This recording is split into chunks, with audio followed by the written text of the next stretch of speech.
Good morning, everyone. I'd like to call to order the Portsmouth Port Industrial Commission for Tuesday, February 24th, 2026. Roll call, please. Mr. Barham? Here. Mr. Foster? Mr. Hanson? Here. Mr. Swain is absent. Mr. Peterman? Here. Mr. Rice? Is absent, and Chair Allen. Present. Chair, we do have a quorum. Thank you. You have before you the minutes of the January 27th, 2026 meeting. I'll need a motion and a second for approval of those minutes. Motion to approve. You have a motion and a second? You have a second. Any discussion? Mr. Foster. One note that I'm listed twice on the absent. Yes, it's been noted that, Mr. Foster was listed twice. Let's just write one of those. Doubly absent. Just count that as this here. Careful out, right? Say that for another day. Okay. That correction is noted and will be corrected on the minutes at the file. Thank you. Are there any other discussion items on the motion? Okay, hearing none. Roll call vote, please. Mr. Barham? Yes. Mr. Foster? Yes. Mr. Hanson? Yes. Mr. Peterman? Yes. And Ms. Allen? Yes. Chair, the item is approved by a vote of 5-0. Thank you. We are on to our old business, the Port of Virginia update. Good morning, Chris. How are you? Good morning, Chair Allen. I'm doing well. Thank you for this opportunity. A couple remarks for the people I see here this morning. I think as most would expect or have read, calendar year 25 was somewhat flat for us when we look at our volume through the facilities. Kind of a two-prong. We had headwinds around some of the trade and just those conditions globally around trade. And additionally, we recall we had an uptick in our volume in 24 because of the tragic events in Baltimore. And so that volume all did recede and go back to Baltimore, as we always said it would. So volumes were, a little flat for CY25. I will say, looking back we kind of, try to look at market share as one of our metrics and seeing how we're competing against other U.S. East Coast ports.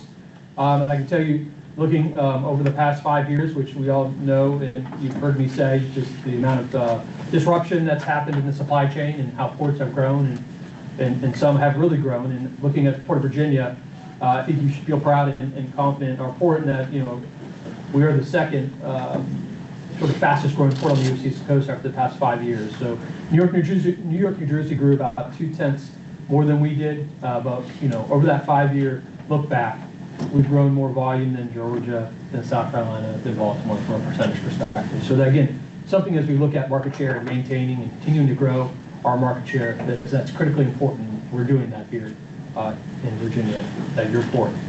Also, some exciting news we recently put out here in the past 60 days.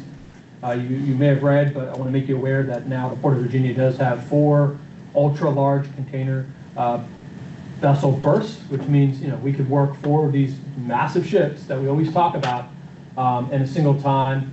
There's 2 at NIT, there's 2 at VIG. So that's exciting. That really puts us on par with Georgia and what they have from a capacity perspective and working 4 ULCVs at once. And come probably into this year, we will have a 5th ULCV berth there at North NIT.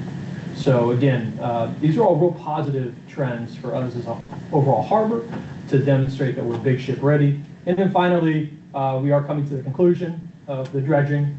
That's obviously been a project 15 years plus in the making, but really excited. We're in the sort of punch list phase, as I like to refer to it. I think most of us understand what that looks like in a project. And so we're finishing those last few items, working with the Army Corps of Engineers as they're finishing the final phases of the project. And then obviously working with the pilots and the Coast Guard and other stakeholders to get those depths verified. And we're very optimistic that here in the short term, maybe by spring, this Port of Virginia will be the deepest on the entire East Coast. And so, again, that really plays well into our efforts to attract these ultra-large container vessels fully laden and be able to work them here in our port. So all positive signs there. And I'll leave it there at this point, but happy to field any questions from the chair or members of the PPIC. Good morning. Does anyone have any questions, comments, Mr. Peterman? Yeah, because, how much of your capacity are you at? Like 50%, 75%, 90%? Yeah, I mean, definitely at this moment, we're closer to 50 than we are 90, let's put it that way. So we have the ability to bring on more capacity. As we sit here right now, we're probably, and this is a general approximation, we probably could easily accommodate somewhere in that 4.2 million TEUs, whereas we did about 3.5 million TEUs. And that really doesn't take into account the added capacity that we have at North NIT, which will add an additional 1.4 million TEUs. So by the end of 2027, we'll have the total ability to handle about 5.9 million TEUs per annum, operating at 100% utilization. But you want to leave some, wiggle. One, you have to sell into the market, so you don't want to be operating 100%. You've got to go out there. But granted, we're only doing 3.5 right now. It's our charge to fill that terminal, both terminals, and make sure we're getting all the value out of the investments we as a Commonwealth have made into the operations. So. And you don't work on Sundays, correct? Is that right? Well, no, we do work Sundays. In fact, we work vessels every day of the week. The gate does have set hours. They're not as dynamic as one day it's 5 o'clock opening, tomorrow it's going to be 6. We do set a schedule based on sort of our forecasted business and what we envision as being the need for the gate. That's the truck gate. So there is a fluidity to that. Right now, we are not running a Saturday gate. For a number of years, we have run a Saturday gate, both at EIG and NIT, but the market conditions, so the overall volume, isn't dictating or requiring that. But if the customers and the volume were to demand, yes, we run that gate. But again, that's we try to utilize the straight time hours we have available and run the gates Monday through Friday and meet our customers' demands. But internally, we're working vessels, 24/7. So yeah, Sunday, it tends to be Thursday, Friday, Saturday, Sunday are really some of our busiest days. So when you drive by VIG there on 164, you'll see a lot of activity, and that's because we're working those ULCDs. Okay, thank you. Yes, sir. Any other questions, comments, or concerns? Hearing none, thank you very much for your report. Moving on to the DeLong Agricultural Transloading Facility. Good morning, Charlie. Good morning. Morning, gentlemen. We just wanted to share an update with the PPIC. Today, the build grant, which this body endorsed, will be submitted to the federal government. It's the due date today, so we'll keep you posted on that. This is the backup grant to the 2 other grants that had been submitted previously. The 2026 PIPD grant. Don't tell me exactly ask me what all those letters are, but I do recall them somewhere. And then the 2025 grant. So we're really going at this thing full force to try to get as much as we can from the federal government to support the operation on the CSX property. Now, with regard to the actual project, we've been told that crane and equipment has arrived and that it's being staged, and piling will start today or tomorrow to start to bring this thing vertical. So they're making some progress, and with the good weather upcoming, get it done pretty quickly. Wonderful. Any questions, comments, concerns? Thank you. Moving on to 3920, 3930 Burton Point Road. Brian? Yes, thank you, Chair. Quick update on the project on Burton's Point Road. The purchaser, Stonemont Financial Group, has executed their feasibility extension period, which was done last week. That will allow for them to continue the feasibility study process through April 17th. There was a $25,000 additional fee that was required for them to execute. So they are currently in the environmental review process with the Virginia Department of Environmental Quality for the voluntary remediation program, which essentially puts the project plan in front of DEQ for future monitoring of the property. So they are making headway. They're moving through the environmental processes. We do expect that they will close by that date in April, but of course there are a lot of moving parts involved with the review at the state level, so that is what we're working towards there. Okay. So good progress. We've been in communications with their civil engineering firm and their environmental consultant, so there's movement, but obviously given the environmental history of the property, there's some hoops and things you have to cover. There is light at the end of the tunnel. There it is. Any questions, comments, concerns? Hearing none. New business, the FY27 Budget Committee. Of course, our treasurer, Madam McSwain, is absent. I would like to ask if Commissioner Peterman would serve on that committee with her for the budget for 2027. I'll be glad to. Thank you. And you guys will get together and set up the budget. You reach out to Ms. McSwain? Madam Chair, we will. We'll reach out to both of the committee participants to coordinate the first meeting. We'll likely do that here in the next 2 weeks. Thank you. And thank you for agreeing to serve on that committee. At this point, we have a need to go into a closed meeting. Mr. Peterman, would you read the motion, please? Yes. I move to go into a closed meeting pursuant to Virginia Code subsection 2.2-3711A.6 for the purpose of discussion or consideration of the investment of public funds where competition or bargaining is involved, where, if made public initially, that financial interests of the governmental unit will be adversely affected, specifically regarding Project Sea Arc and American Cruise Lines. We have a motion. I need a second. You have a second. Any discussion? Hearing none. Roll call vote, please. Mr. Barron? Yes. Mr. Foster? Yes. Mr. Hanson? Yes. Mr. Peterman? Yes. And Ms. Allen? Yes. Chair, the item is approved by a vote of 5-0. Thank you. We are now in closed meeting. I hereby move that each commissioner certify that to the best of his or her knowledge, one, only public business matters lawfully exempted from open meeting requirements under Virginia Freedom of Information Act, and two, only such public business matters as were identified in the motion by which the closed meeting was convened were heard, discussed, or considered in the closed meeting just concluded. We have a motion. Do we have a second? We have a second. Any discussion?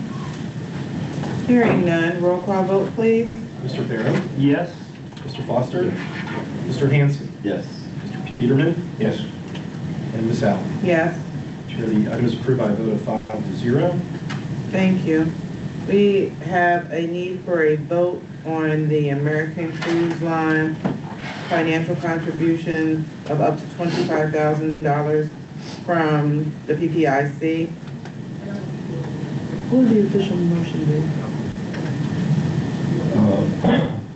Move to authorize the contribution of the $25,000. Can do what I just did. Okay. What he just said. Do we have a motion? Also move. We need a second. We have a motion and a second. Any discussion? Hearing none. Roll call vote, please. Mr. Barron? Yes. Mr. Foster? Yes. Mr. Hanson? Yes. Mr. Peterman? Yes. And Ms. Allen? Yes. Chair, the item is approved by a vote of 5-0. Thank you. I have no items submitted by commissioners. Do you? Chair, we have received none, but I do believe Councilman Bugle. Hello. Good morning again. So, share with you that yesterday the city manager and I met with the installation commander from the shipyard the commanding officer of Naval Support Activity Norfolk, who's the landlord of the hospital.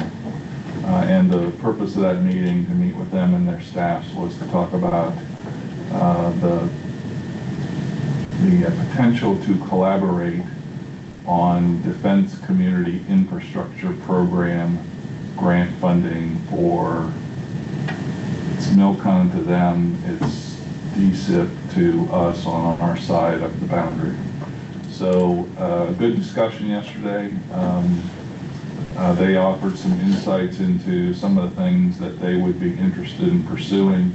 I think we took action to work through our capital improvement program list of projects to find things that are shovel ready that we can submit applications to get federal grant funding to do our piece of the capital improvements.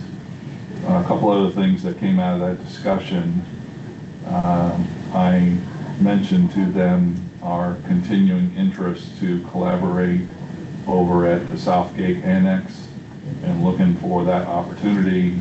They once again shared that the Shipyard Infrastructure Optimization Program, SIOP, is still in progress and still has them tying up the Southgate Annex property, and that they may have some additional projects that they may want to do over at Southgate that could block the ability for us to work a lease deal with them, including actually hauling submarines out of the water and doing work over there. We'll see. Anyway, during that discussion, the shipyard installation commander offered maybe they should be telling us more about what's happening in the shipyard with SIOP now that it's kind of got traction and we're past the study stage and starting to actually create improvement projects that will see things moving around, bulldozers and dump trucks on the shipyard.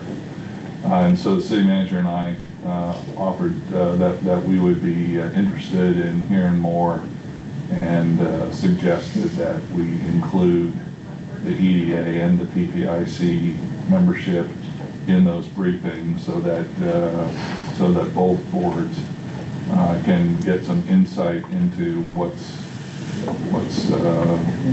getting ready to happen with federal investment inside the shipyard fence line, and how that may play into things that we can collaborate with them on. And thank you for including us on that. Definitely interested in that. Are you about to say something, sir? No, I just wanted to, if I may, tag on Councilman's comments.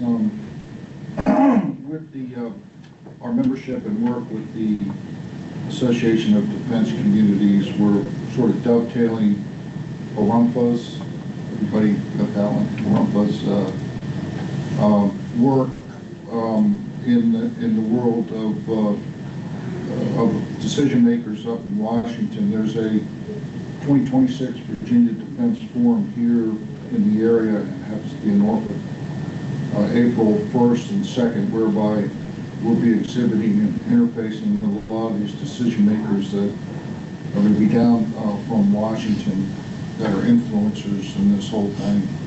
And then in May 11 through 13, there's their annual meeting, American Defense Communities 50, where we'll have to strategize on how we should attack that and be present. I found those gatherings to be pretty effective in terms of rubbing elbows and getting to know the uniformed people and the senior executive service people that are making these kinds of decisions. So we're going to have to get a good game plan going up to DC to attack that. Okay.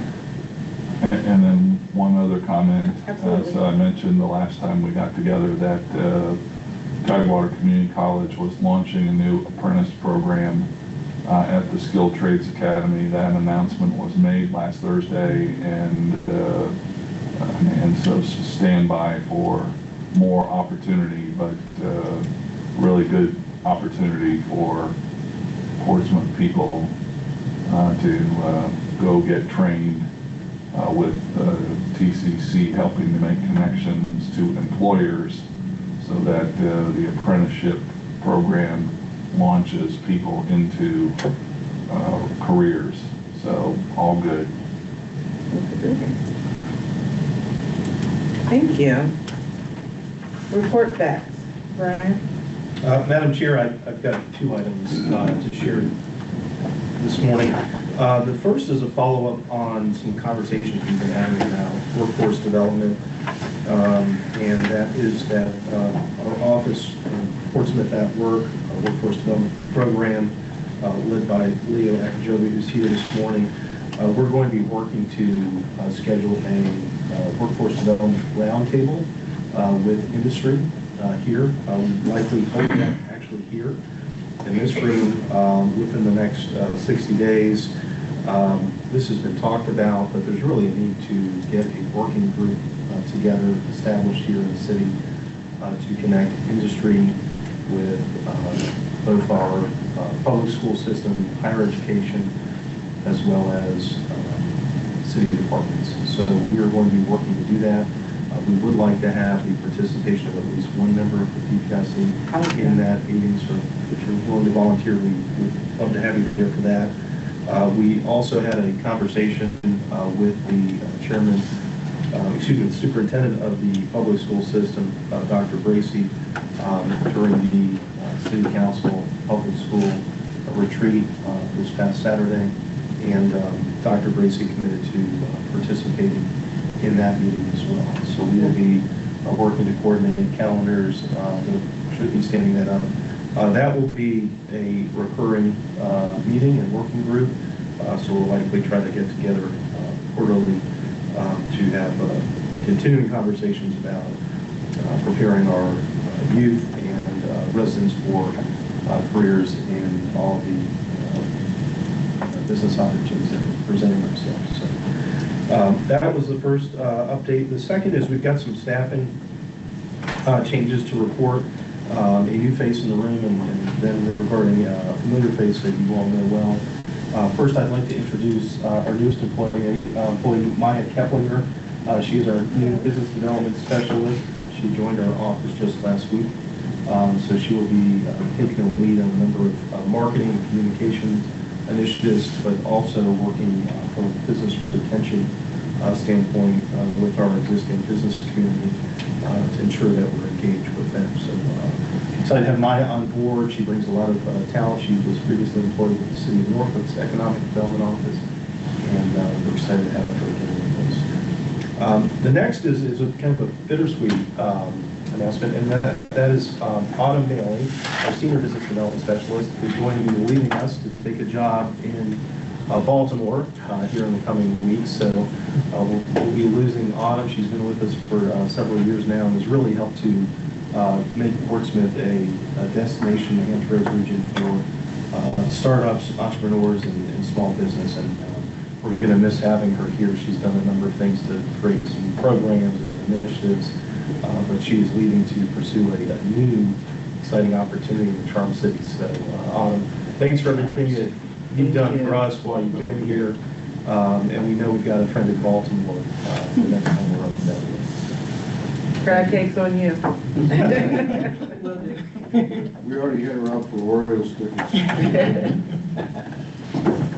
I hate to see you go, but thank you for your service.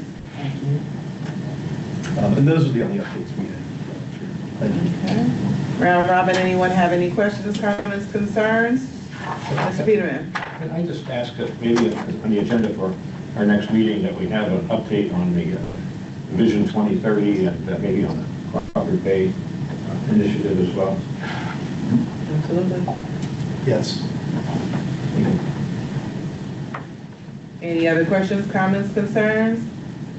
Hearing none, everybody enjoy your day. This meeting is now adjourned.